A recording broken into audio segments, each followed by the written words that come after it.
Jadi malam ini kita akan ngobrol-ngobrol sama Bosman Mardinggu gitu kan. Jadi sesi hari ini mungkin akan di-host oleh Mas Rifki. Mas Rifki ini CEO-nya Foodies ya. Hari ini akan banyak ngobrol-ngobrol sama Mas Mardinggu. Bosman lah ya, manggilnya Bosman aja ya. Bosman aja lah, biar seru gitu, biar nggak terlalu serius-serius amat gitu ya. Nah ini juga teman-teman juga pengen disapa juga. Selamat malam buat yang ada di Zoom meeting dan yang di YouTube gitu. Selamat malam. Hari ini kita akan ngobrol-ngobrol banyak sama Bosman. Waktu dan mic di Zoom-nya saya serahkan ke Mas Rifki. Oke. Thank you Mbak Sarita. Selamat malam semuanya, Mbak Sarita, Mas Wowik ya, Mas Wowik. Ya, salam kenal. Ya. Saya Rifki, CEO Foodies. Thank you Mas Mardiku, Mas Wowik sudah masuk ke sini sharing di acaranya Foodies Zoom Conference. Ini di sini udah full Mas Wowik, udah 100 orang dan kita tayang juga di YouTube. Sudah ada beberapa yang join juga. Cuman memang acara ini nanti kita bakal buka tanya jawab khusus buat peserta yang ada di Zoom. Jadi yang di YouTube silakan menikmati malam ini. Nah ini keren banget sih ya. Jadi malam ini itu kita akan ngebahas tentang alternatif pendanaan untuk UKM kuliner ya Mas Wik ya. Karena kan Foodies ini kita sudah 3 tahun berdiri, kita fokusnya di konten edukasi F&B ya. Dan alhamdulillah sampai sekarang sudah ribuan alumni yang gabung sama kita offline dan online ya. Kita juga sekarang sedang ada banyak program-program online kelas dan ada workshop-workshop ke depannya Mas Wik. Saya panggilnya Bosman aja ya. Ya, yang santai aja. Santai aja, siap. Oke. Bos, nih bos. Oke, aku panggilnya bos deh, nggak apa-apa ya. Jadi semenjak kita berdiri nih, banyak banget teman-teman UKM bisnis kuliner kita, ya, para food planner sebutnya, yang banyak masuk ya ke Foodies tentang pendanaan. Memang banyak yang menanyakan apakah Foodies menyediakan program pendanaan dan lain-lain. Ya, sebenarnya saya juga mantan praktisi bisnis kuliner, Bosman. Memang kalau kita seluk-beluk lagi lihat di para UKM ya, memang salah satu main barrier mereka itu adalah capital pendanaan. Sekarang kita akan bahas ya. Dan kebetulan Bosman juga kan punya salah satu brand yang untuk pendanaan juga. Nanti mungkin kita bahas juga itu ya. Oke. Cuman sekarang pertanyaan singkat saya, menurut Bosman gimana sih caranya pengusaha khususnya kuliner ya yang baru mulai untuk mendapatkan pendanaan, karena dari mindset mereka pendanaan itu sulit didapatkan. Nah itu seperti apa, Bosman? Oke, pertama-tama saya ucapkan terima kasih buat teman-teman dari Foodism. Jadi assalamualaikum warahmatullahi wabarakatuh kepada sahabat semua dimanapun. Saya mau tanya, suara saya agak jauh atau gimana? Saya mau tes suara dulu. Oke? Oke ya. Oke. Soalnya saya agak jauh dari mic, jadi saya merasa harus dikonfirm lagi suara saya bagus atau tidak gitu ya. Bisnis itu memang benda yang paling rumit gitu ya. Jadi kalau bisa saya sarankan kepada semua orang nggak usah berbisnis deh, bisnis itu repot gitu ya.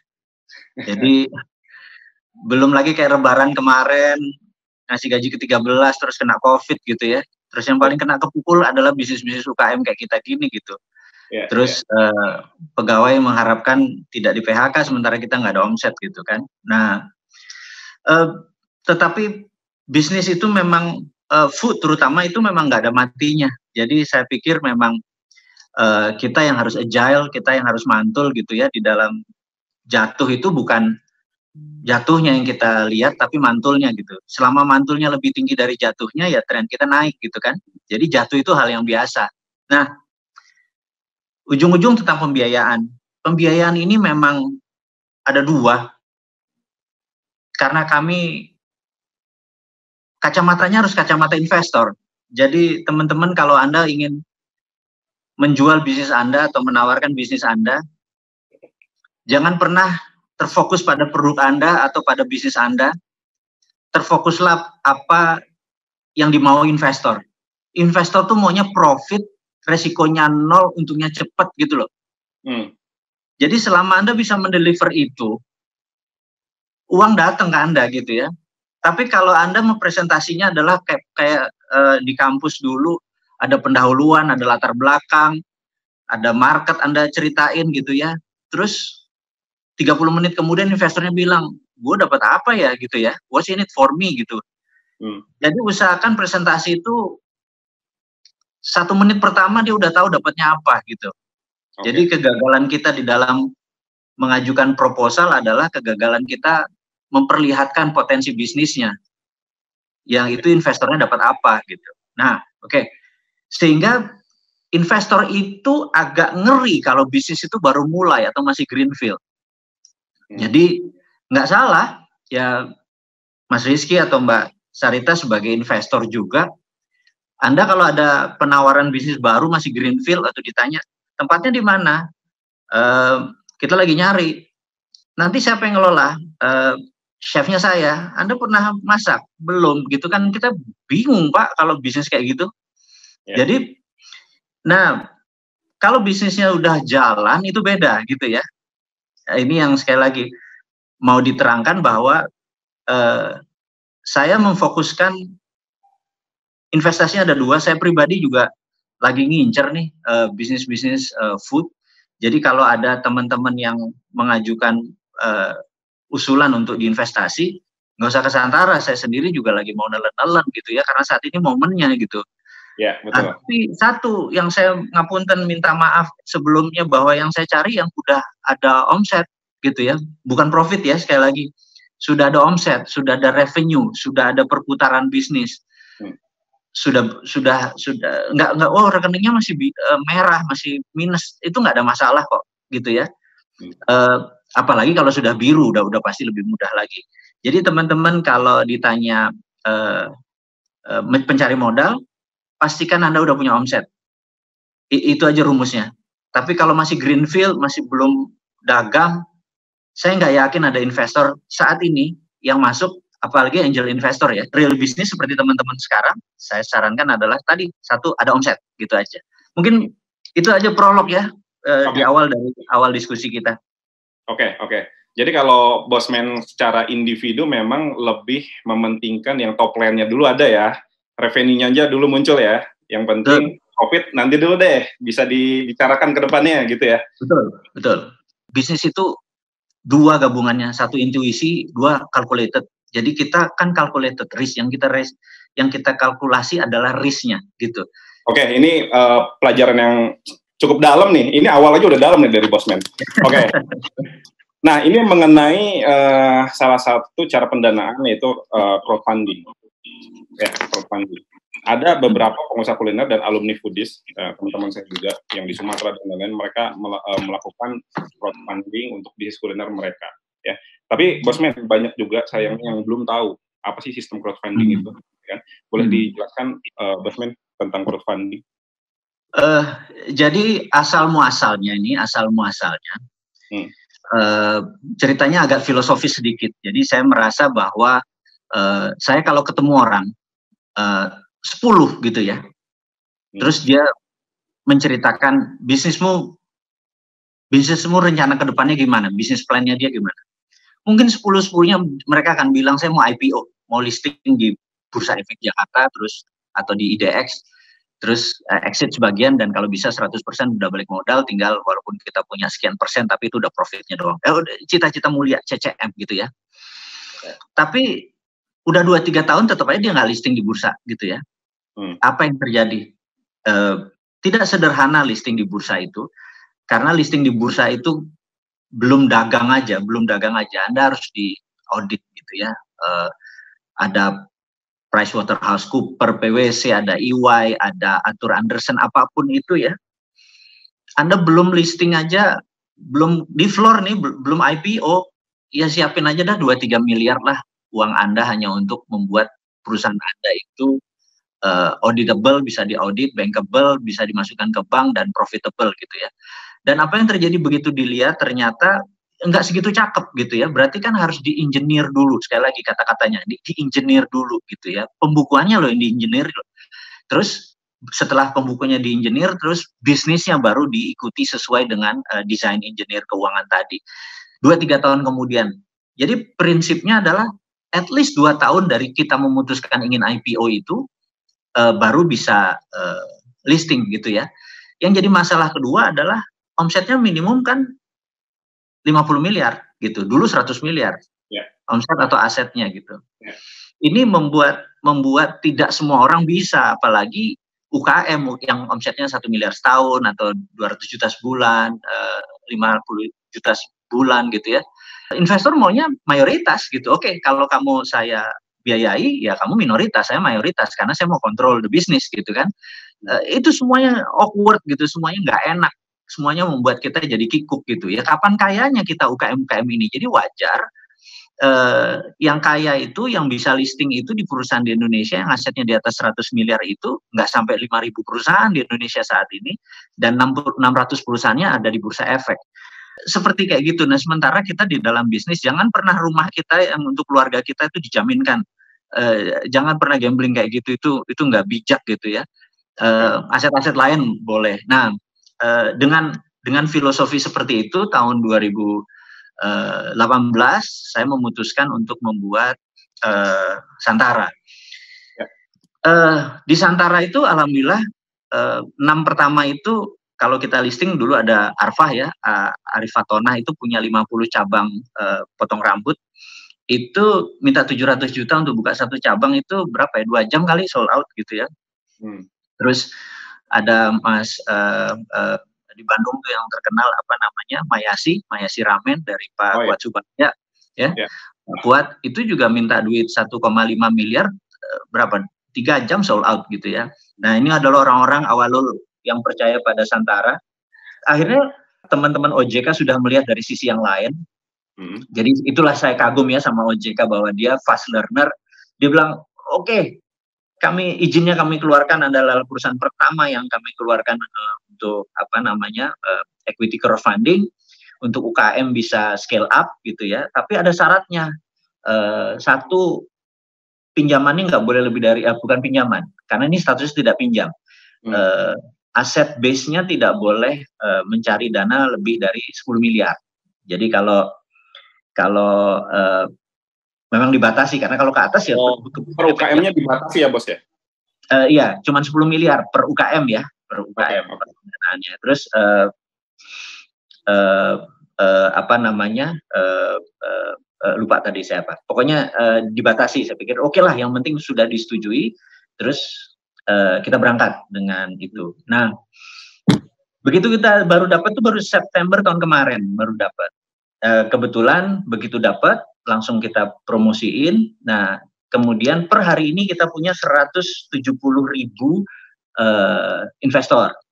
Nah, investor tuh kita tanya mau invest berapa, 10 juta ke bawah, 10 juta sampai 50 juta atau 50 juta ke atas gitu ya. Alhamdulillahnya, dan saya juga heran bahwa 80% itu menulis yang 10 juta sampai 50 juta. Oke. Jadi kalau kita bilang sekarang anggap 150.000 deh paling gampang ya.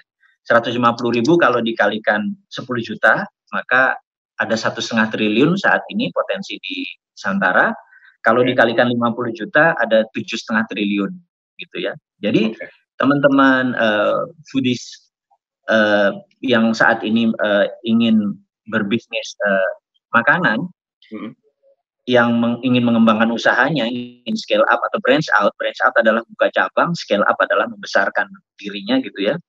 Jadi kita tidak bisa satu membiayai yang greenfield, karena memang tidak boleh aturan OJK-nya saat ini. Jadi masih baru gitu ya, greenfield masih nggak boleh. Karena syaratnya harus sudah ada omset gitu.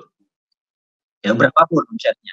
Terus dengan demikian kita harapkan adalah teman-teman saat ini Anda punya berapapun, karena itu kalau kita listing Anda boleh cek sekarang di Santara, begitu listing kok udah habis gitu ya, karena cepat sekali, karena kita punya 170.000 ini punya hampir anggap 2 triliun deh standby-nya. Jadi kami saat ini kekurangan UKM seperti sahabat semua ini yang unggul gitu. Jadi kita fokusnya maaf nih kita belum bisa fokus ke semuanya, kita hanya yang diminati dulu. Karena kan kita sekali lagi, Santara bukan hakim yang memutuskan. Santara itu cuma penghulu yang menghubungkan Anda sebagai pengusaha dengan investor. Oke. Penghulu aja Anda kawin, urusan nanti mau cerai itu bukan urusan kita gitu ya. Nah, kami juga bukan judge yang menghakimi bahwa ini jelek nih bisnisnya, terus jangan masuk. Enggak, yang nanti Anda boleh cek di pre-listing, Anda daftar aja perusahaannya tadi gitu. Sejauh ini itu dulu mungkin Mas Rizky bisa dilanjutin yang lain.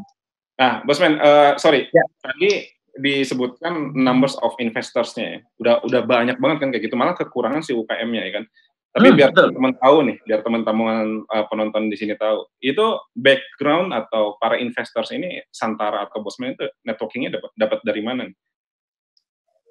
Maksudnya mereka-mereka yang join di kita ini? Investors-nya, ya. Rata-rata followernya Bosman ya. Ya. Jadi understood. Jadi mereka itu beli karena mungkin nasionalismenya si Ontohot ini gitu ya. Ini orang kan Ontohot, Borokokok dan Sontoloyo gitu ya. Terus cita-citanya ya begitu. Tapi banyak juga tuh orang. Tapi gini, saya mau menceritakan mungkin ini beda persepsi. Jadi gini, kita tahu bahwa tahun 2010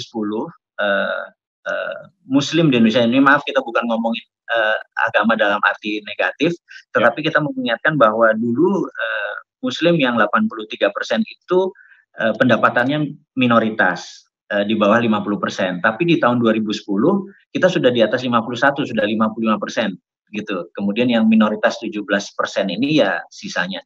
Kemudian dan karena itu terjadi middle class Muslim ini naik ekonominya. Dan di 2018 menarik hampir 68%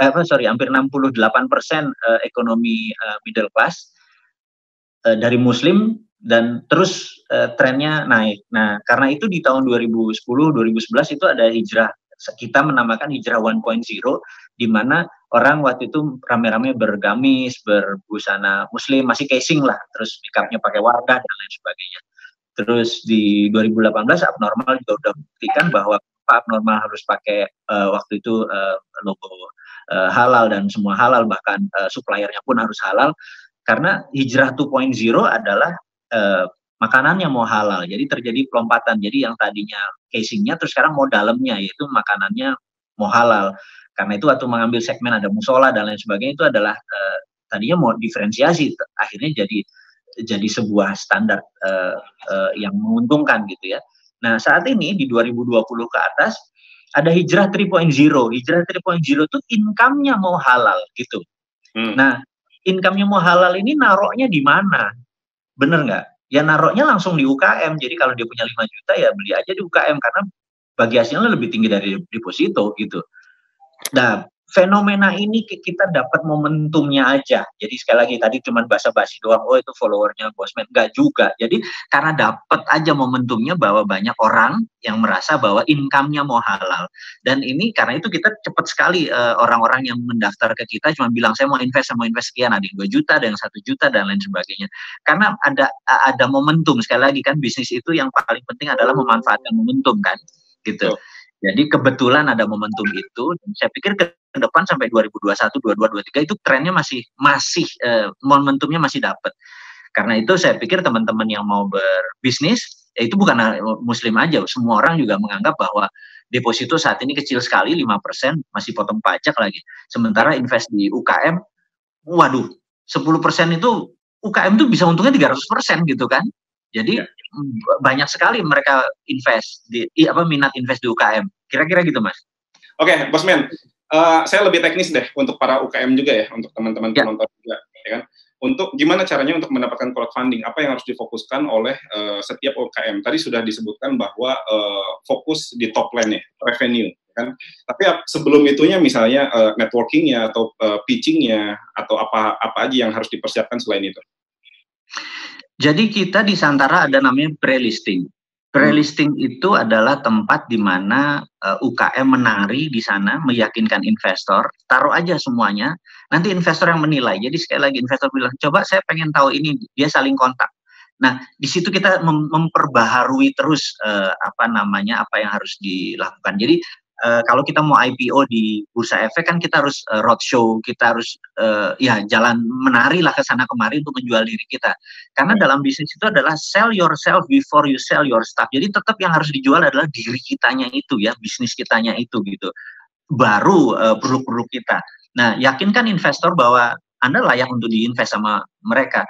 Nah, bedanya sekarang karena digital itu, jadi kita zaman sekarang ini kan zaman 3R ya, rating, recommendation, sama review kan. Oh ya. Nah, coba aja Mbak Sarita kalau mau beli apapun, mau di Tokped, mau di Bukalapak, produknya apa yang dilihat ratingnya sama komennya bener nggak? Begitu di atas 4, sekian ya baru beli gitu kan. Terus banyak nih komentar yang bagus, terus produknya udah banyak. Nah, investor saat ini behaviornya sama gitu. Yang diinvest adalah, ini gue kenal nih, kalau gudeg Yujum boleh nih. Dia mau buka cabang gitu, namanya udah dikenal, terus ya rebutan langsung pesan, ya belum listing udah habis itu barangnya gitu. Jadi kalau nanti kita pasang terus kita nggak laku atau belum laku, kita yang mempercantik diri sendiri gitu ya. Jadi pembukuannya kita rapihin, komunikasi publiknya kita rapihin gitu. Jadi lebih seru, lebih enak karena sekali lagi investornya watching. Jadi kita akan begitu ada orang yang taruh di pre-listing kita kabari di emailnya mereka kita masukin ini ada produk baru langsung mereka mereview gitu kan gitu. Jadi seru dah anda produk Anda apapun pajang aja di pre-listingnya Santara. Jadi memang memang ada proses previewnya ya? Ada. Ya kayak kita nonton bioskop kan ada thrillernya lah, iya kan? Dan itu jauh lebih murah daripada kita harus cari investor. Anda nyari investor kemana sih? Tempat investor nongkrong kemana? Akhirnya mertua lah di prospek, bener nggak? Calon mertua lagi mending gitu ya. Terus pacarnya gitu ya. Iya kan? Terus bini orang di prospek. Akhirnya ya gitu karena bingung. Lu ada modal nggak? Ini peluang bagus. Ribet Pak. Jadi emang kita ketemu ini adalah tempat business matching. Ya udah di situ memang orang memang minat gitu. Jadi saya pikir masuk aja di pre-listingnya tadi. Sebenarnya nggak ada syarat. Karena masalah orang tuh selera gitu ya. Jadi saya nggak bisa bilang bahwa bisnis yang kayak gini yang dia suka marketnya selera. Saya pernah bilang ini contoh ya waktu itu ada durian gitu ya. Bisnis durian saya menganggap ini waktu saya di awal-awal Santara saya bilang durian itu kan bisnis musiman, benar nggak? Yeah. Terus kalau nggak musim gimana caranya gitu? Terus saya bilang, terus kita berdebat. Saya bilang, no, kita don't play God. Santara nggak bisa jadi Tuhan. Saya bilang kayak gitu. Don't play God. Biar aja investor pilih gitu. Begitu di launching 7 menit habis itu saya bingung. Ini orang gimana sih gitu? Ya investornya. Terus kita tanya investornya, Pak tahu nggak Pak bahwa ini bisnis musiman? Iya saya tahu. Tapi kan dia belinya per batang lagi. Saya pikir ya udahlah, kamu udah tahu resikonya. Shit happen, kamu udah tahu. Ya di dalam investasi it's not how much money you can get. Bukan berapa besar uang yang akan kamu dapat, tapi how much money you willing to sacrifice. Berapa besar uang berani kamu korbankan. Investor kita tanya, ini money for tulus ya? Iya 2 juta oke lah kalau nanti nunda sebulan nggak dapat itu. Jadi behavior dari investornya pun harus kita lihat bahwa investor itu sekali lagi it's not how much money you can get, tapi how much money you willing to sacrifice. Kalau investor yang mentalnya seperti itu, kita tenang. Yang paling bete itu adalah investornya tidak di-train, dia naruh 5 juta, terus kok nggak untung, baru sebulan, belum bergerak kita, bener nggak? Nah, di Santara investor-investor kayak gitu nggak ada, bayangin, dia beli anggap martabak gitu ya, 700 juta buat 1 cabang gitu, baru jalan 2 bulan, 50 jutanya gue nggak jadi deh, gue mau ambil lagi, gemeteran itu UKM-nya. Anak gue sekolah, gue perlu dana ini segala macam gitu. Nah, kita udah ajarin sama investornya bahwa di dalam investasi kamu harus ada portfolio harus kamu bagi-bagi. Ini agak jangka panjang, jangka menengah dan lain sebagainya. Nah, mengeducate investor itu memerlukan seni tersendiri. Nah, itu biar Santara yang repot gitu ya. Gitu. Jadi teman-teman sekarang udah dandanin dirimu deh, uangnya biar ke Santara deh gitu. Oke. Bosman, apa yang terjadi kalau kita join ya atau misalnya others lah ya, selain Santara yang sistemnya crowdfunding, terus bisnisnya si UKM-nya gagal, apakah kita harus ngebalikin duitnya atau gimana? Gini, itu menarik. Investor pasti tidak ingin uangnya hilang, gitu ya. Dan Anda teman-teman yang menjadi UKM yang menggunakan dana publik, di situ Anda minta harus gentle. Begitu Anda rugi, usahakan Anda ganti uang tersebut, walaupun dengan komitmen yang jangka panjang 2-3 tahun. Saya minta ya, Anda yang komit. Supaya, karena gini sekali lagi, Santara tidak menerima resiko apapun. Tetapi sejauh ini, rasanya begitu dimiliki publik, bayangin, Mas buka suatu usaha dimiliki 300 orang, Anda perlu duit 1 miliar, investasi 3 miliar, 2 miliar uang sendiri, 1 miliar uang publik misalnya, Anda memberikan 30% saham, akhirnya saham itu dibeli oleh 100 orang, katakanlah gitu ya. Terus Anda ngabur gitu ya. Habis Mas, lu masih muda, lu mempertaruhkan namamu, lu gila ajalnya untuk dengan 1 miliar gitu ya. Dan saya pikir is not an attitude gitu. Bagi orang ini, gue 10 juta gue hilang, tapi lu habis lo. Jadi berbisnis itu lihat jangka panjangnya. Nah kalau UKM itu melihat jangka panjang, nama dia pertaruhkan, dia balikin itu semua. Nah itu masalah attitude gitu ya. Sekali lagi, saya pikir attitude UKM harus kita lurusin, attitude investor juga harus lurusin. Kedepan bangsa yang luar biasa itu adalah bangsa yang attitude-nya bertanggung jawab tadi. Saya pikir Santara cukup mengeduket orang, tapi ada tapinya. Kita saat ini lagi melobi sebuah asuransi syariah dari Timur Tengah. Kalau shit happen, di cover. Oke, nah, Bosman, stop dulu Bosman, pelan-pelan.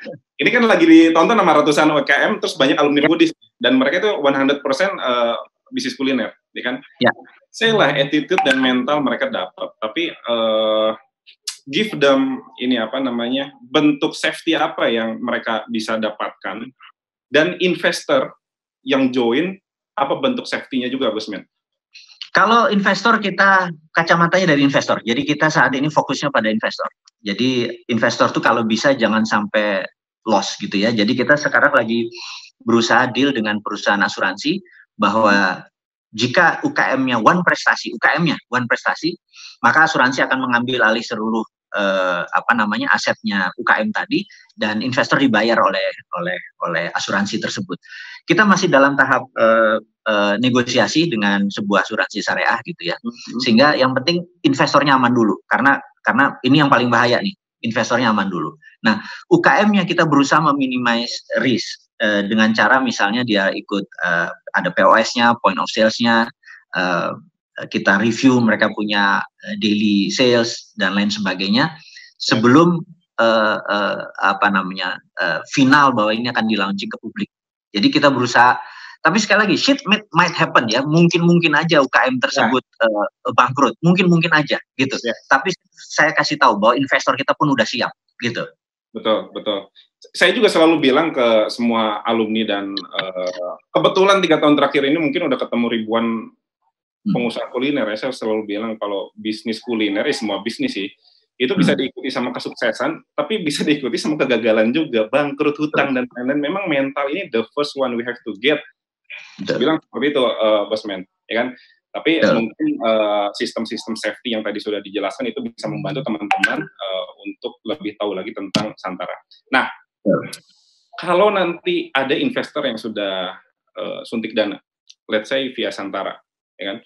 Apakah dananya itu bisa kita jual lagi? Jual tuh kayak apa misalnya? Maksudnya kita lepas deh sahamnya di bisnis UKM itu. Ada yang mau gantiin gue gak? Gitu. Oh jadi gini, itu namanya secondary.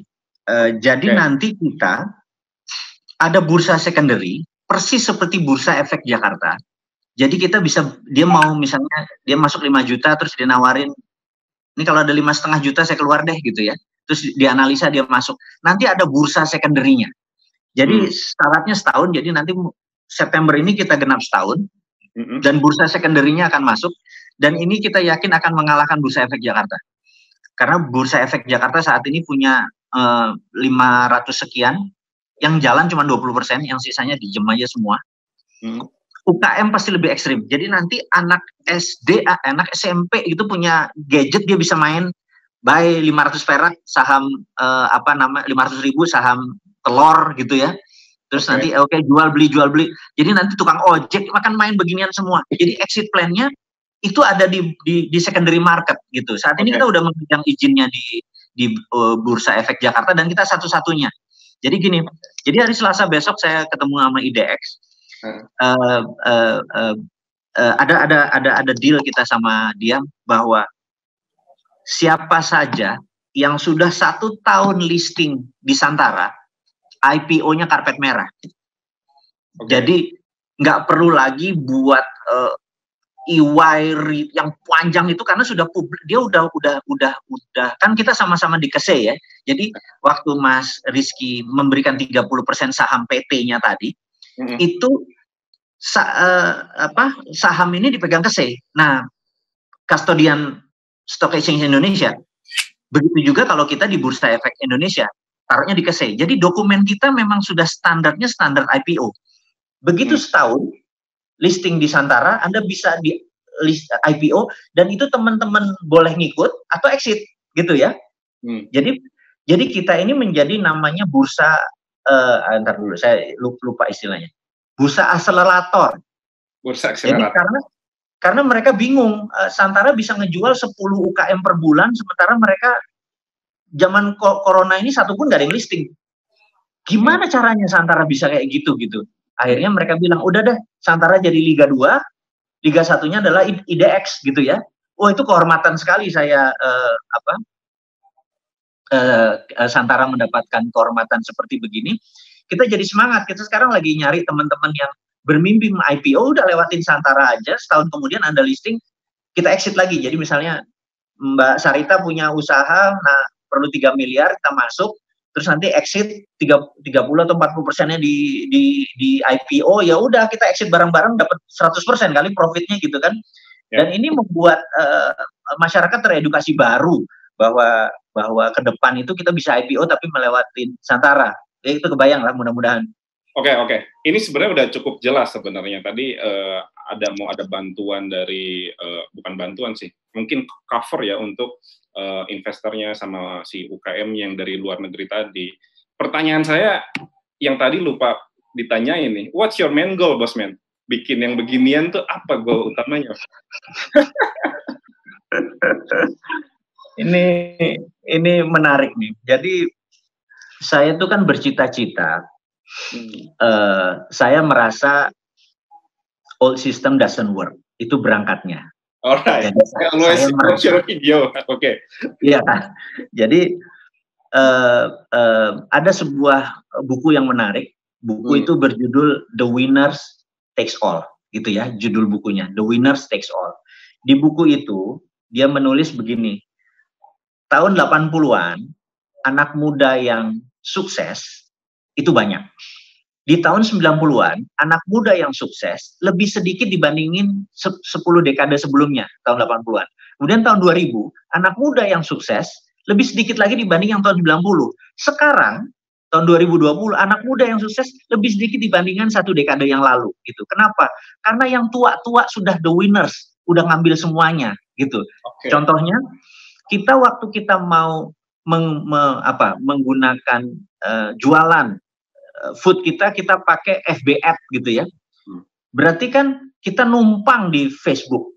Yang seberapa kaya saya dengan Mbak Sarita menggunakan Facebook, ya semakin kaya kita kaya, ya dia makin kaya gitu kan. Dia the winners, dia mengambil semuanya gitu. Terus contohnya gini, misalnya saya mau mentransfer uang $100 ke Mas Rizky gitu ya. Kita ke Bank Mandiri sama-sama $100, saya bilang nih rekeningnya transfer gitu. Terus sama clerknya dia reconcile dulu, ditanya, dia lapor ke New York, mau transfer gitu ya, ke Swift-nya ditransfer, kemudian New York ke kota kecil Basel di Switzerland, namanya Basel. Basel bilang oke, New York bilang oke, baru transfer, terus dipotong fee-nya gitu ya. Nah, selama kita pakai dolar, dimanapun, dia ngambil fee sedikit, ya Basel itu the winners take all, gitu. Nah, yang jadi pertanyaan adalah, apakah kemiskinan hilang? Apakah jarak kaya sama miskin itu mendekat?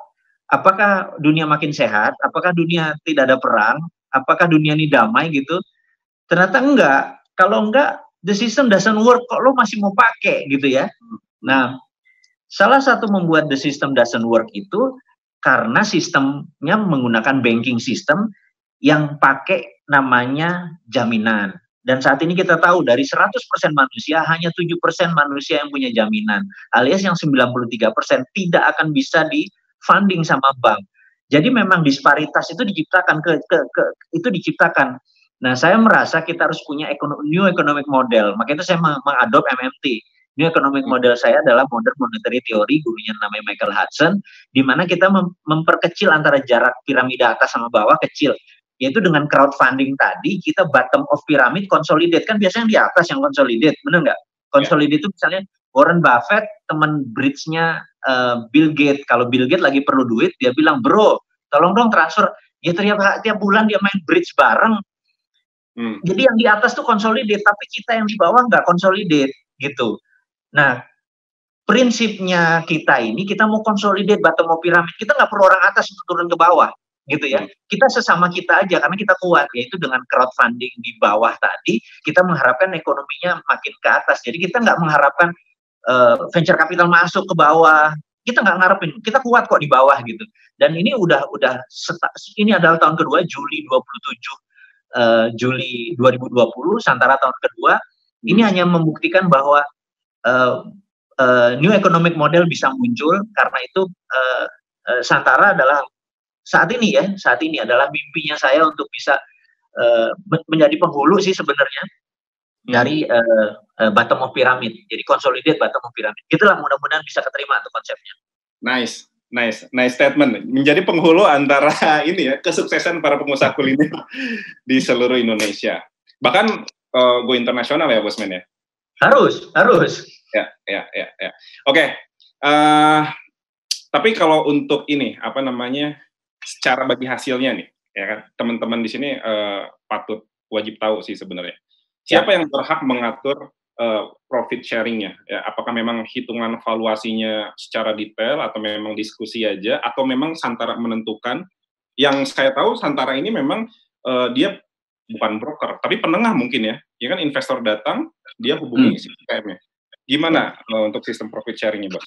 Jadi gini, ini behavior dari seluruh investor. Investor saat ini selalu membandingkan dengan deposito. Saat ini bunga deposito 5-7%, tergantung dia beli jumlah uangnya gitu ya.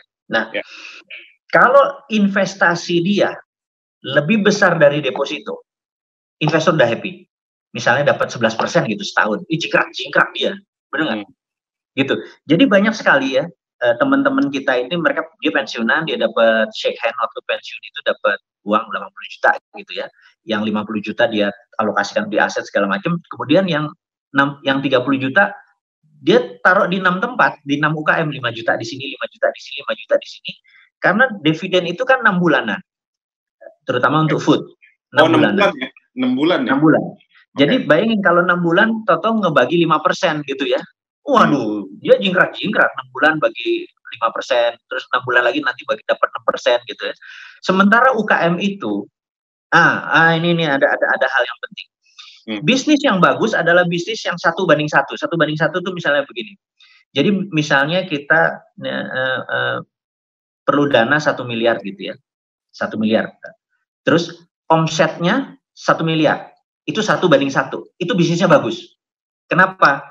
Karena kalau omsetnya 1 miliar, untungnya 20%, artinya bisnisnya 5 tahun balik modal, benar nggak? Yes.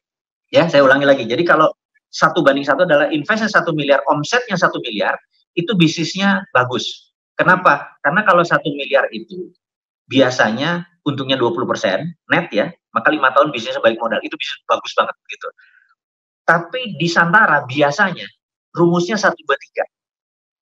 Oke, apa tuh? Jadi usahakan teman-teman Anda simulasi. Kalau bisnis Anda belum 1/2/3, investor Santara rada-rada nggak masuk. 1/2/3 adalah masuk 1 miliar, tahun kedua jadi 3 miliar.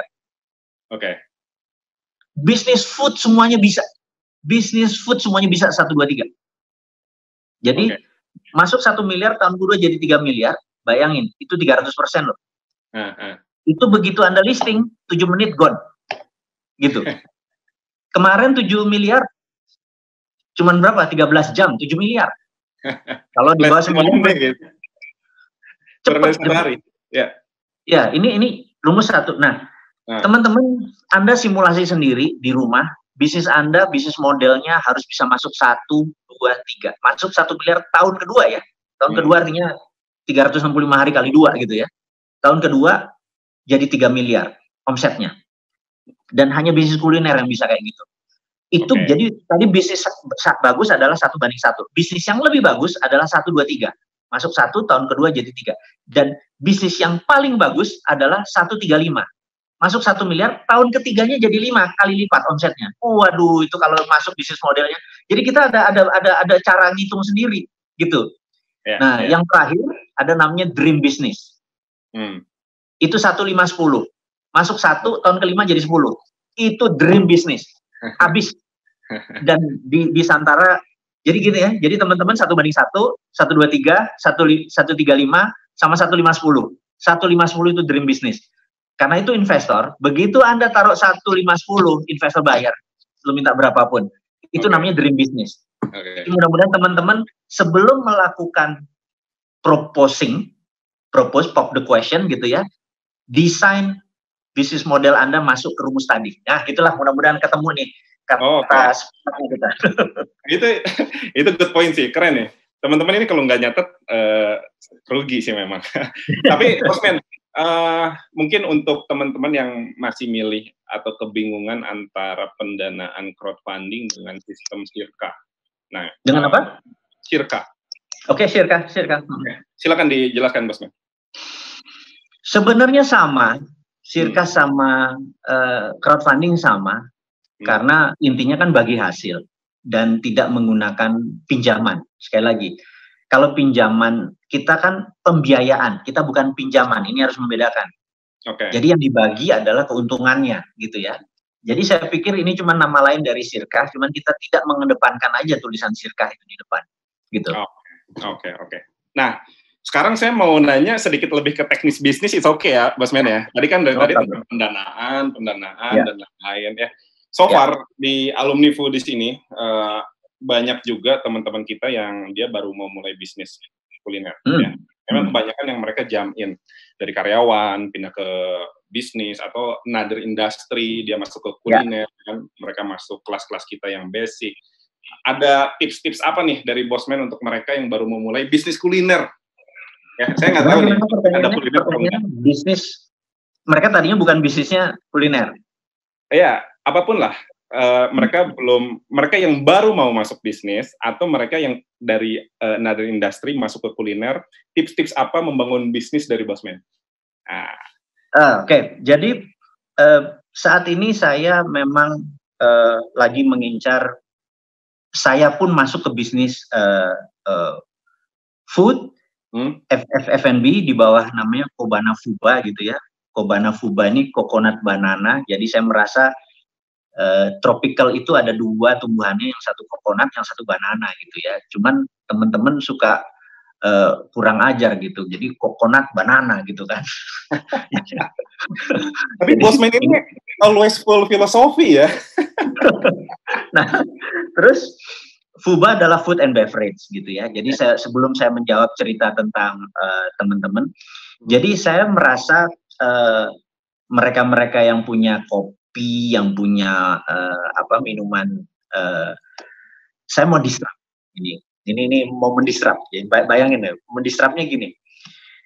Kan kita kalau kopi itu ada mesin mengekstrak kopi lah, benar nggak? Harganya 200 sampai 300 juta yang bagus nih, gitu.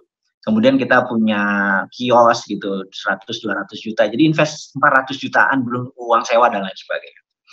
Sehingga sewaktu dia menuangkan 10 sampai 15 mililiter kopi konsentrat tadi, terus dikasih susu, terus dikasih es dan lain sebagainya sampai 250-an, kan kebayang lah HPP-nya, bener nggak? Ya. Nah, saya mau mendisrupt ini begini, saya punya bisnis memang mensuplai di Cilengsi udah lama, udah 10 tahun, kita membuat pure. Pure itu adalah bahan baku untuk, saya nggak bisa sebut merek ya. Jadi teman-teman misalnya di Indomaret deh ada minuman buah lah, buah sari kelapa, buah nanas, buah apa segala macam, itu purenya ngambil dari kita. Mereka nanti tinggal kasih air, kasih gula, dikomposisi, masing-masing punya ini sendiri, nanti mereknya ini. Poin di Indomaret itu 60% bahan bakunya purenya dari kita. Jadi kita satu hari itu bisa 1 ton nanas, 1 ton kelapa, 1 ton mangga, kita ekstrak semua. Kita belum pernah main di kopi gitu ya.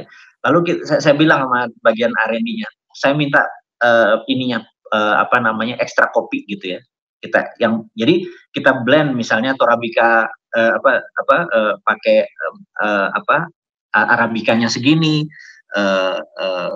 campuran Toraja pakai kita ngemis sampai dapat bau yang paling khas, rasa yang paling ini, terus asam lambung kita nggak naik dan lain sebagainya. Itu di riset terus ya, hampir 9 bulan kali. Terus karena saya bukan kopi drinker gitu ya, tapi saya tahu bau itu mempengaruhi, rasa itu mempengaruhi, dan kita perlu. Nah, akhirnya ketemu rumus bahwa 1 liter itu kita bisa jual 120.000, kita udah untung cukup gitu, 120.000. Jadi kalau nanti mereka menuangkan 10 sampai 15 mililiter kan kira-kira modalnya berapa tuh? Sekitar 2.000 perak deh, bener nggak? Ya. 2.000 perak, terus dikasih kopi dan lain sebagainya, COGS-nya kira-kira 4.000-an sama gelas. Jadi kalau mereka jual 10.000, 15.000, untungnya ini. Nah, dengan modal 6 juta, mereka dapat 5 liter kopi konsentrat, dan ini white label. Mereka mau namain sendiri, Rindu Mantan kayak lidah mertua kayak kopinya gitu ya, terserah lah gitu ya. Jadi ini white label, jadi kita ngasih benar-benar mereka nanti ininya ya mereka cuman dandanin aja sendiri etalasenya. Kita cuman ngasih 5 liter gula aren yang konsentrat, 5 liter ini, terus ya udah nanti kalau mereka habis ya mereka beli 120.000 per liternya. Pokoknya kita jaga COGS-nya di bawah 4.000 aja. Dengan demikian mereka bisa jual di depan sekolahan, dia bisa jual di kampus, dia jual di SD, dia jual di koperasi sekolah. Jadi saya mencoba mendisrupt teman-teman tadi yang diinvest miliaran tadi sama asing tadi, yang perlu investnya gede-gedean gitu ya, kita dengan 6 juta gitu. Nah, ini adalah mendisrupt baru. Jadi saya sangat exciting sekali dengan bisnis food. Nah, nanti mudah-mudahan menjawab kenapa saya masuk di bisnis food gitu ya. Terus yang kedua adalah kita tahu, teman-teman tahu, Hendra apa segala macam, kita mencoba membangun frozen food, karena saya juga menyuplai frozen food. Kan frozen food dulu pemainnya cuma 2, untuk militer dan kapal terbang gitu ya. Terus sekarang dunia kesehatan gitu. Nah, kita membuat food rumahan di-deliver dengan sistem tanpa perlu kulkas dan segala macam, dengan 175 gram, pokoknya harga di bawah 30.000, benar-benar rasa warteg, sampai rumah profit marginnya 30%, kita bangun reseller gitu ya. Jadi ini bisnis-bisnis gila yang saya lagi bangun. Resellernya saat ini udah 400 yang pesen. Jadi cepat sekali kita, kalau 6 jutaan 400 orang nelen gitu ya. Nah, alasannya begini, menariknya. Jadi saya mereview, saya ini gila statistik gitu.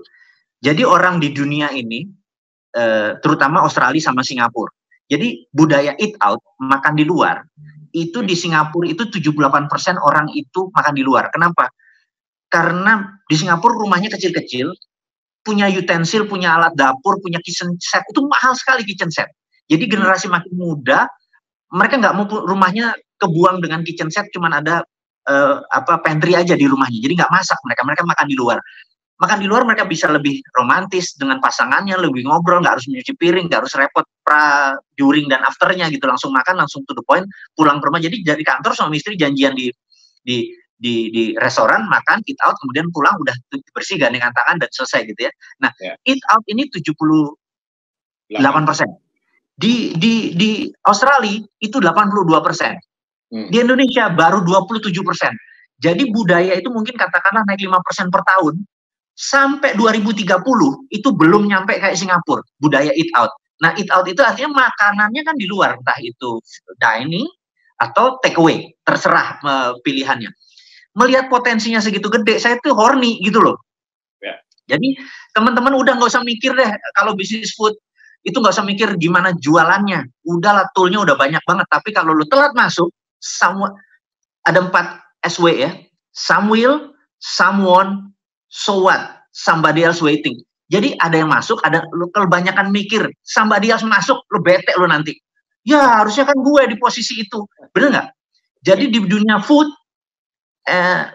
beverage sama makanan, lu nggak boleh mikir, lu udah pakai intuisi aja. Nah, saya intuisinya dari mana? Itu satu ya, dari data statistik kita masih 27% eat out, budaya makan luar.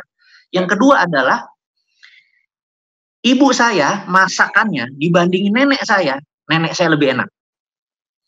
Terus adik saya dibandingin ibu saya, adik saya lebih enak. Oke. Adik saya dibandingin bini gua, adik gua lebih enak gitu ya. Bukan ngomongin bini nih. Anak saya dibanding bini gua, anak gua nggak bisa masak. Nah, jadi generasi makin turun, keterampilan masak udah rendah sekali. Orang masak ngerebus air aja gosong, bener nggak?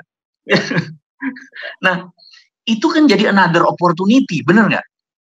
Betul. Ini Mbak Sarita ketawa mulu lu ah. Jadi another opportunity bahwa food nggak usah dianalisa. Udah, kalau gitu, kalau lu kelamaan mikir, somebody else will.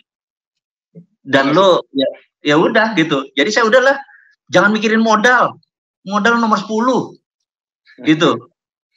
Gitu kira-kira Mas. Mudah-mudahan kejawab nih. Siap. Oke, teman-teman Foodpreneur, kalau ada yang mau nanya, silakan ada fitur Q&A ya. Di ini udah ada 18 pertanyaan. Kalau ada pertanyaan yang di luar tentang pendanaan, it's okay, Bosman ya, kita jawab aja ya. Apa aja boleh. Asal tidak menyinggung pemerintah aja, kita udah di sini buat duit. Nanti aku kurasi dulu. Nah, ini ada pertanyaan, tapi it's okay, aku nggak akan nyebut nama ya. Pertanyaannya langsung. Bosman, saya mau tanya, seberapa akuntabel dan transparan laporan keuangan yang diberikan dari mitra UKM terhadap investor Santara? Nah, apakah ada... Gimana? Seberapa transparan laporan keuangan dari UKM ke si investornya? Apakah ada monitoring dari Santaranya atau gimana? Enggak, jadi nanti misalnya Mas sebagai UKM, terus ada 137 orang investor gitu ya. Anda buat grup sendiri, mereka berhak bertanya karena mereka adalah owner. Terus ya kita tahu bahwa setiap bulan kita harus kasih report, tidak harus detail, tapi seenggaknya sekali lagi mereka owner loh gitu. Mereka tidak akan mengganggu manajemen, tetapi keterbukaan ini dan Anda pilih informasinya. Tidak harus as it is, tapi Anda bisa sedikit engineer lah, make everyone happy lah, benar nggak? Maksudnya gitu. Boleh bikin grup bareng-bareng sama investornya langsung, tanpa ada Santara? Iya. Tanpa ada Santara. Oke. Gitu. Jadi it means Santara itu memang pure benar-benar penyambung aja ya? Iya. Karena memang aturan OJK-nya begitu, kita adalah penghulu. Urusan pernikahan di dalam, mau ada yang selingkuh, mau pacaran lagi sama yang lain, kita nggak ngikutin, benar nggak? Kita cuma nanti ada taktik talak, kalau lu mau talak begini, ada kita penasihat perkawinannya begini ya, investornya kita kasih tahu. Ya ke penghulu gimana sih ya Mbak Sarita, ingat lah gimana penghulu ya? Iya tadi penghulu ya benar. Tapi kalau misalnya terjadi kegagalan antara bisnisnya, berarti dari ketiga pihak ini memang yang tadi disebutkan Bosman ya, secara gentleman aja si pengusahanya memang ya harus gila-gila dong dalam bisnisnya ya kan? Iya. Seperti itu ya? Seperti itu, sesederhana itu. Jadi hampir nggak ada resiko. Kalau apalagi Anda punya kemampuan komunikasi atau personal approach-nya bagus, karena itu human approach, human vibrasi, itu segalanya. Investor manusia, Anda juga manusia. Itu yang lebih bisnis gampang, saya bilang bisnis itu gampang. Yang ribet itu manusia. Jadi kalau mau sukses gak cepet, ya kurangi jumlah manusia, gitu aja udah. Iya benar. Oke, next question. Apakah kepemilikan saham itu selamanya? Ini good question ini. Atau ada jangka waktunya? Iya, jadi selama dia masih taruh uang di tempat kita, maka dia selamanya menjadi pemilik perusahaan tersebut sampai di buyout.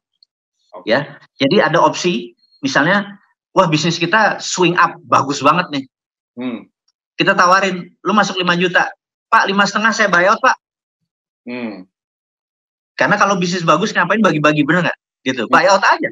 Investor udah untung 10% 6 bulan sikat, bener nggak? Dia invest tempat lain lagi. Itu hal-hal seperti biasa gitu ya. Jadi bisa di buyout gitu, bisa ya macam-macam lah metodenya nanti. Tapi si UKM-nya bisa buyback nggak, Bos? Itu buyout tuh buyback maksud saya.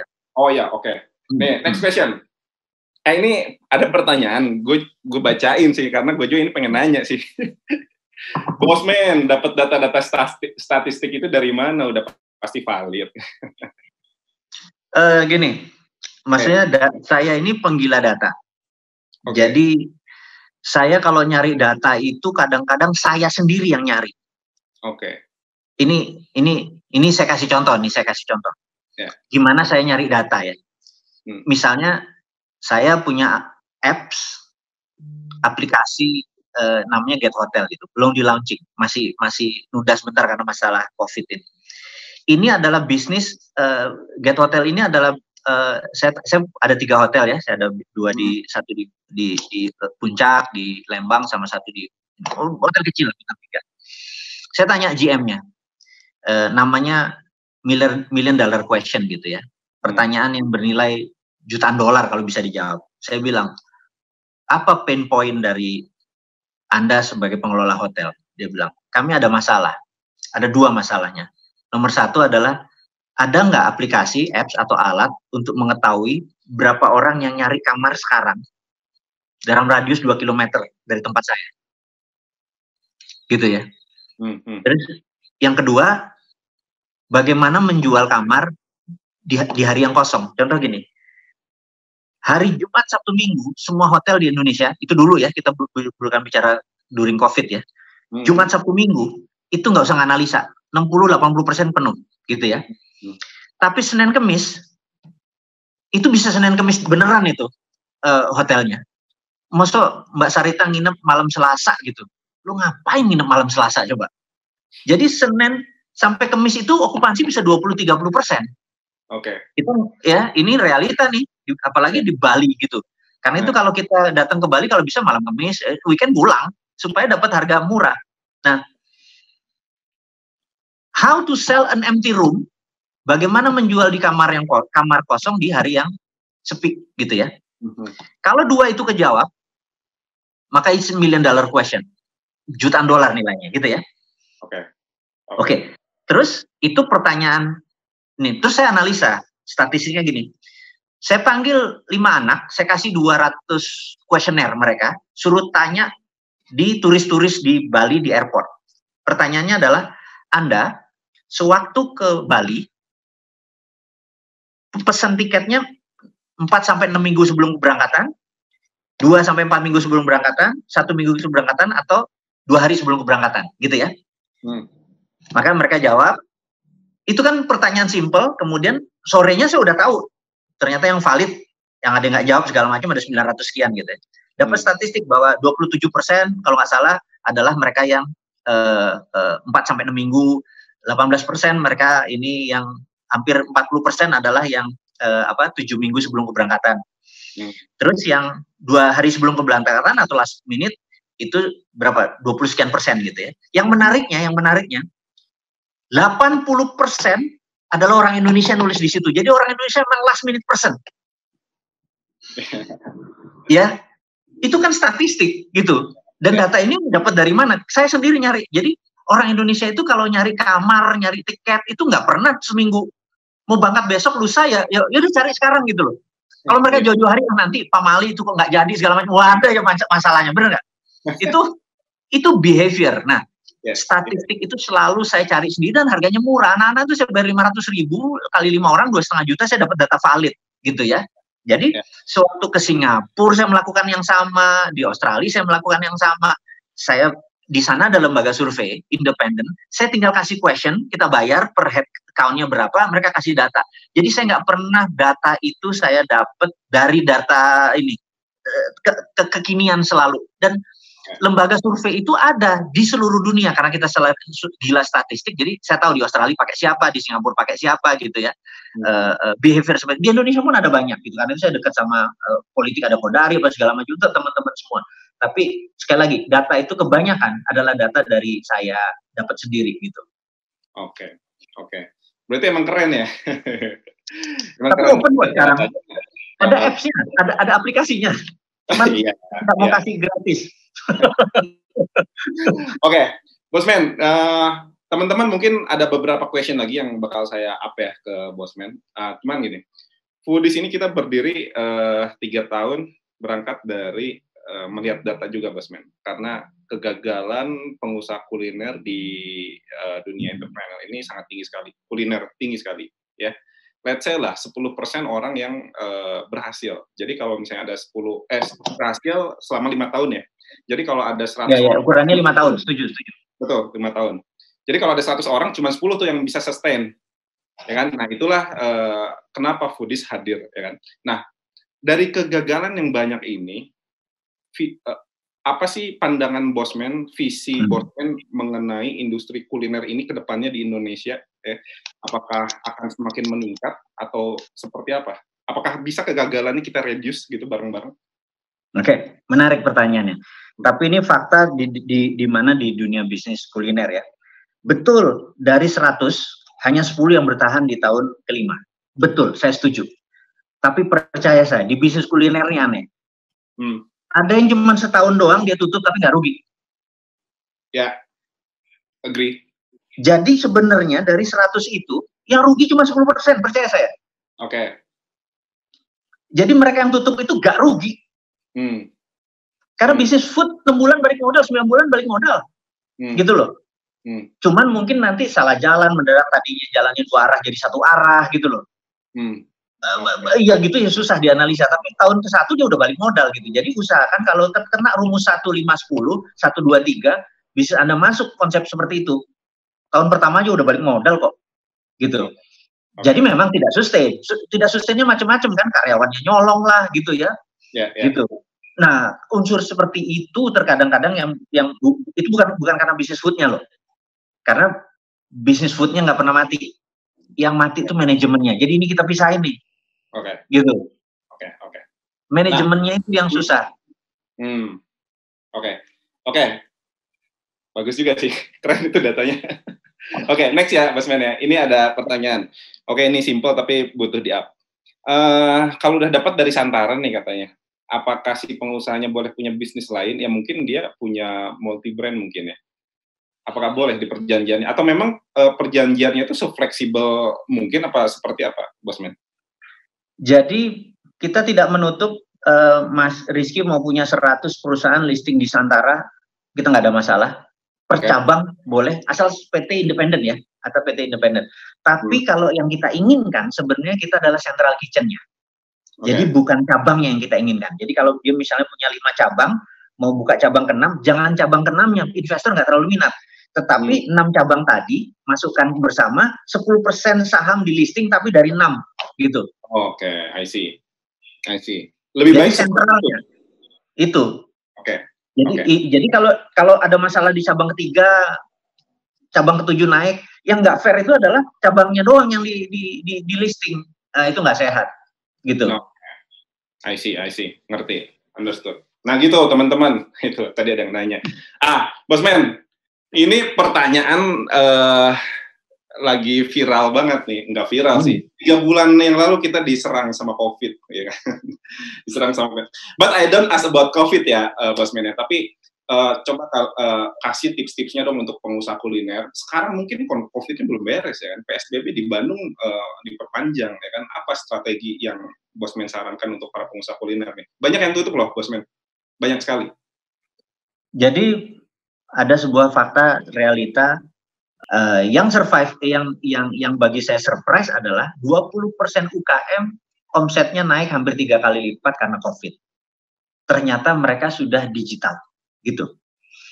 Jadi kalau kita, karena saat ini pasar tetap, waktu pasar Tanah Abang yang omsetnya 400 miliar per hari tutup, apakah orang berhenti beli daster? Enggak. Jadi teman kita ada yang jualan 1.000 daster per hari. Begitu Tanah Abang tutup 5.000 daster per hari, sampai dia bikin pabrik sekarang di Jogja gitu ya. Namanya Mas Yoyo. Dia bilang, nah sama, karena kebetulan dia main digital gitu. Jadi teman-teman kalau memang saya kemarin ketemu William Tokopedia, dia cerita Tuku itu jualan di Tokped sekarang yang seliteran, dan boleh cek udah kejual berapa sehari, 15.000 masalah sehari. Nah kalau kita nggak update sama dunia-dunia begituan, kita nunggu jalan bisnis normal, nggak bisa gitu. Jadi COVID ini ke depan adalah menjadi opportunity bahwa kita harus melek digital.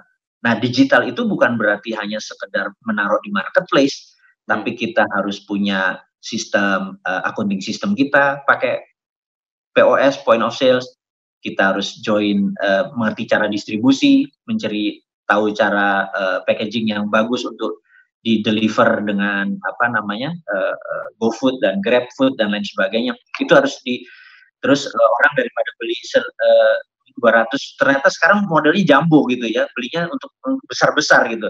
Itu mendadak kita lebih untung loh jualan jumbo itu, seliteran, 1,5 liter gitu, lucu gitu semuanya. Jadi karena pasar berubah.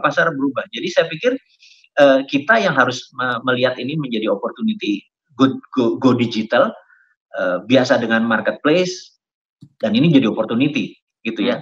Oke.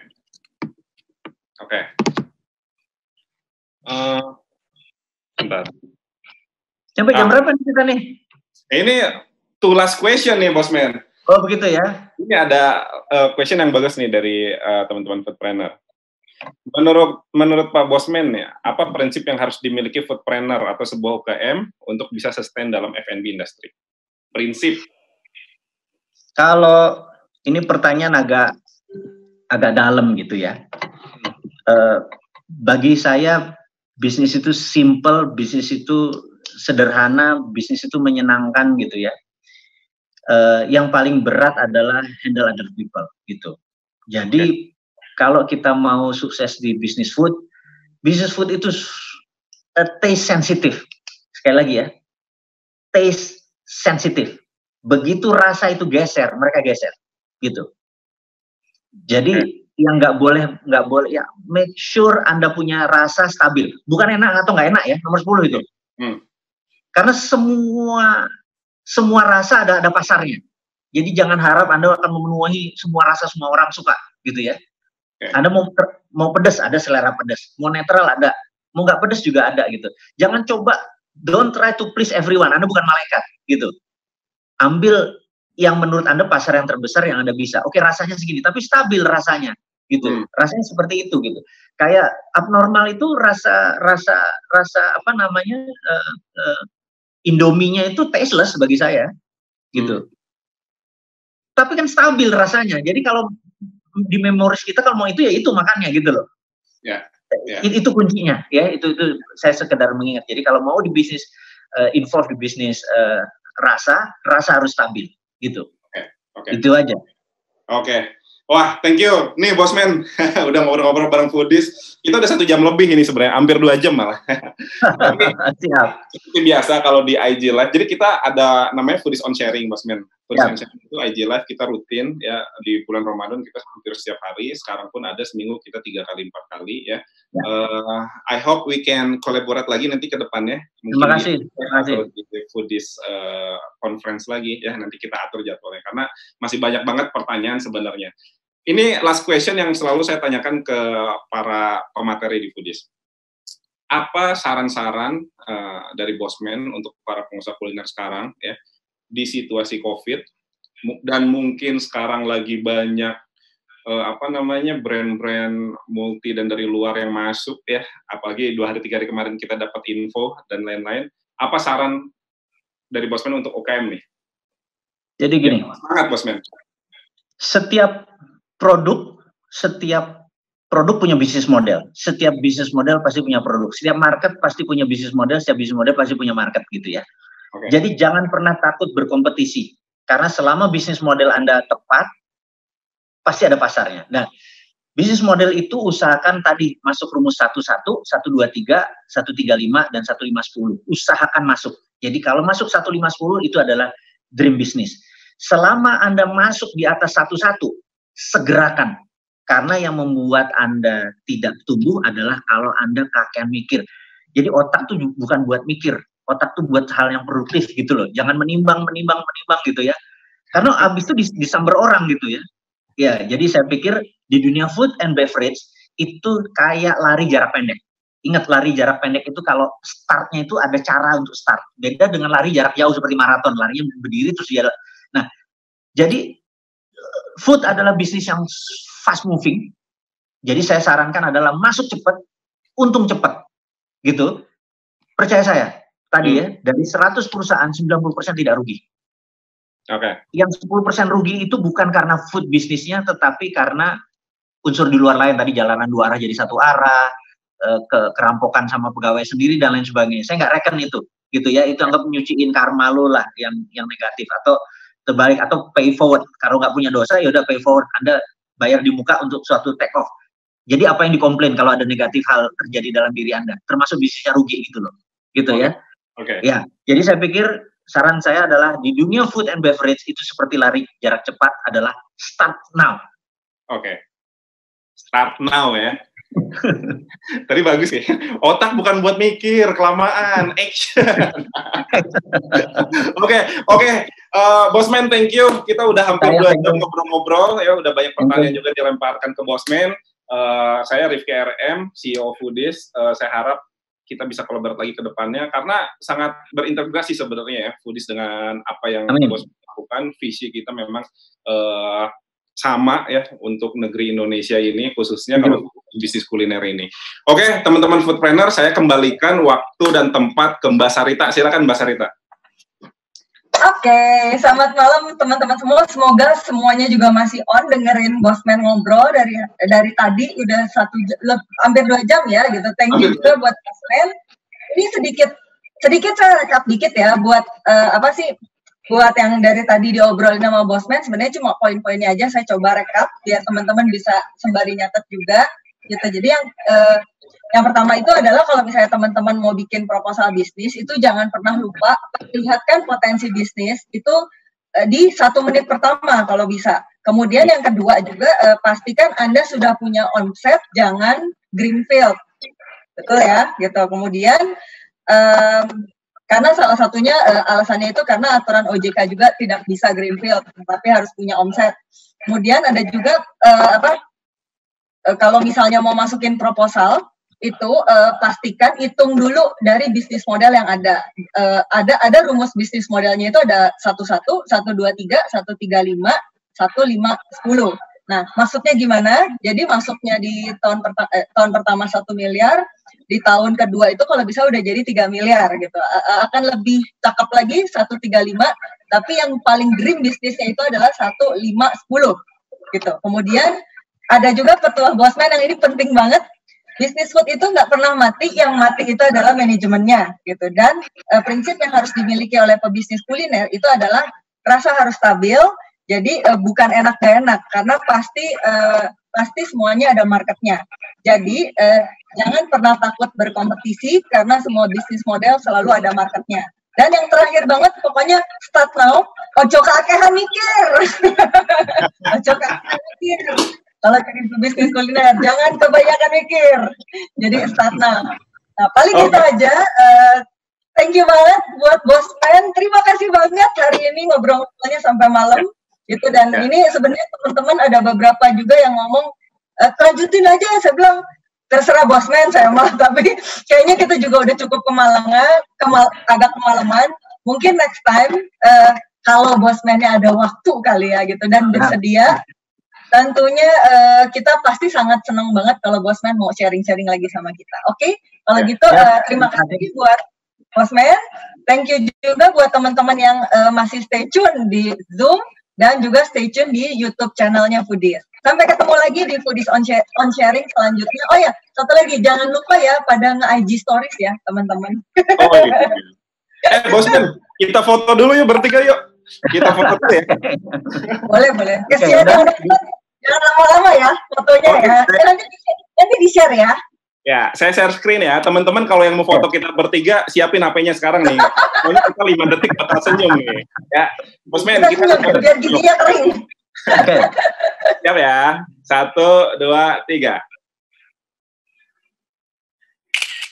Oke. Thank you. Thank you for your time. Semangat selalu buat jutaan orang kalau perlu nanti join di bisnis kuliner saat ini. Semuanya mohon maaf lahir batin. Sama-sama Bosman. Waalaikumsalam warahmatullahi wabarakatuh. Thank you Bosman. Waalaikumsalam. Thank you. Thank you semuanya. Makasih ya.